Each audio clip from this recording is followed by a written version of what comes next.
Now, I see questions on the Facebook recording forums and elsewhere from people saying, what do I need to start recording? And you get a few flippant answers, as you would expect on something like that. But actually, it's not a bad question at all, because there are many different ways of doing it. And I'm going to run through the main ones, just so that you can make your own mind up. Don't worry about a particular model of microphone that's better than something else, that's better than this, that's better than that, because actually everything you buy, if it's a digital system, you can upgrade as you see fit. So, starting with the front end. Now, what does front end mean? Well, it means your mic. It means what picks up your voice or acoustic guitar, including, of course, plugging an electric guitar in or a keyboard or anything like that. So front end is all important. Now, I've got a few different mics here. I've got a very beaten up Shure SM58 here. Looks fairly manky. And it has this output on it. You can see 3 pins there. So you have a cable that has the corresponding pins that latches into your mic.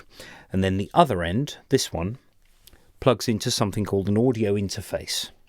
Now this is what connects your microphone up to your computer. Now we're working with computers at the moment, and this is either PC or Mac. You can do things on both of those platforms. Of course, the program that you're going to use will be different depending. Apple Macs use GarageBand, Logic, Pro Tools, that sort of thing. PCs use FL Studio or Ableton or Cubase. But all of these packages do much the same thing. And actually, if you're a very handy computer engineer anyway, PC may be the way for you, because you can customize a PC much more easily than you can a Mac. If you're not computer minded, a Mac can offer you everything out of the box. So you can see that there is a corresponding socket on the front here. So I'd plug that in, and then on the back of here, there's a USB lead or USB socket, which will then connect up to your computer. So the job of a sound card or an audio interface is to convert your analog signal from your mic into a digital one that the computer can then process. Now that's, if you've got an old mic like this, you can get started, but you get much better quality if you buy something called a condenser microphone, which is a bit like this. This is the AKG C3000, a fairly inexpensive microphone, but really good.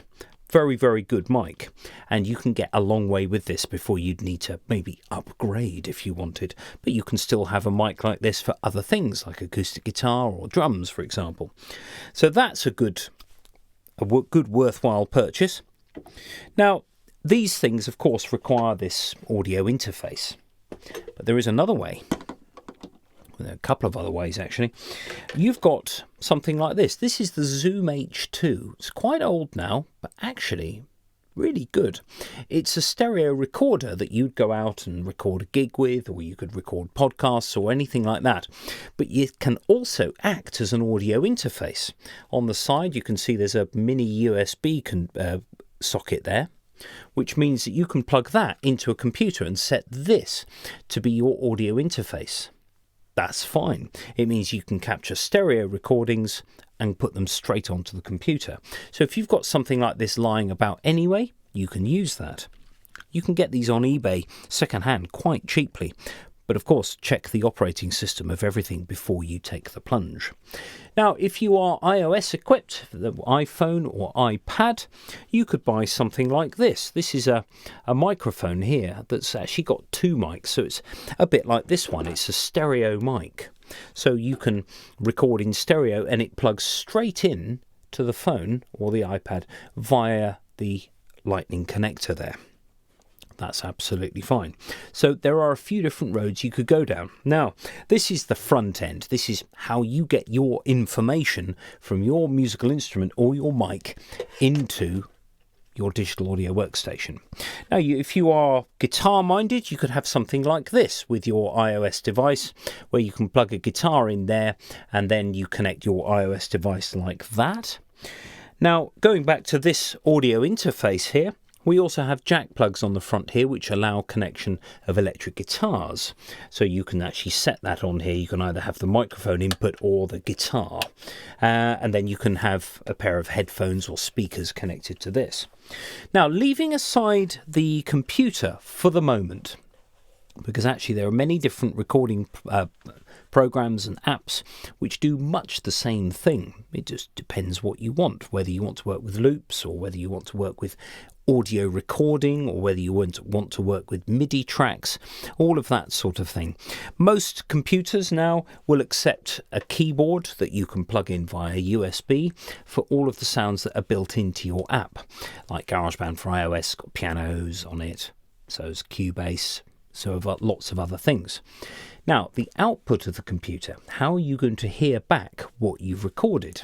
Well, you need, at the very least, a pair of speakers or a pair of headphones. Now, with something like this, you can plug your headphones in the front here, or you can plug your outputs here straight into an amplifier and a pair of speakers. Don't let people bully you into particular pairs of speakers, because it's actually up to your ears. It's up to you to decide what you like the sound of. Now, to that end, you could buy an old hi-fi amp from the 1980s for £20 or $30 or whatever, and a pair of reasonable speakers. They will get you going, and then you can mix using that pair of speakers. And then, of course, you can upgrade as the time comes. Now, we've also got to be very, very mindful of cabling. Now, as a former EMI technical engineer, I can attest to the fact that you really do need decent cables. And while they might seem expensive in the box, it means that you have a cable that will always work and will always make you want to record. You'll never think, oh, why is it rustling? Why is it loose connection? This, that, and the other. It can completely destroy a recording session. So things like Neutrik XLR connectors, these things here, you should look out for those, because they will outlive the sun and moon. And it means that you can keep recording. Sometimes you get cables free with things. Yeah, they'll be okay. But ideally, you should upgrade to something that's just a bit better. If you're really sort of minded about cables, you can make your own. I've done a tutorial on making cables and soldering and that sort of thing. You can go down that road. It means you can make mic cables that are longer, or you can make more than one, or you can make connectors that go from your audio interface back into a hi-fi amp, that sort of thing. Now, on the side of something like this, which is the Zoom IQ6 for iOS devices, you do have a headphone output. You could conceivably send that to a hi-fi amp and a pair of speakers, and there's your sound card just in there. Things are relatively inexpensive, and as I said before, you can upgrade at any time, and the other bits of kit are still useful to you. Perhaps you keep them for going out field recording or recording gigs, and then you come back, plug it into some slightly more refined equipment in the studio.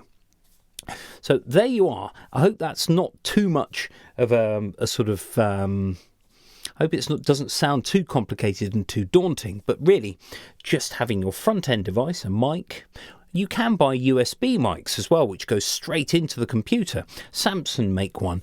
It's really good. Does what it says on the tin. Of course, you've got to be slightly careful about, well, how am I going to hear this out of the output?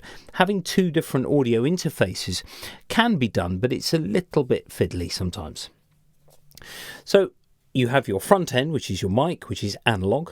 Then you have your computer, which is digital. And then you have your speakers or headphones that are analog. So we have analog input and output, because that's what we hear, and then the digital bit, the computer, is simply what stores that information and processes it, adding your reverbs and your EQs and all of that sort of thing. So you can get away without a mixing desk, without anything like that. You can just have a mic, your computer, and a pair of speakers.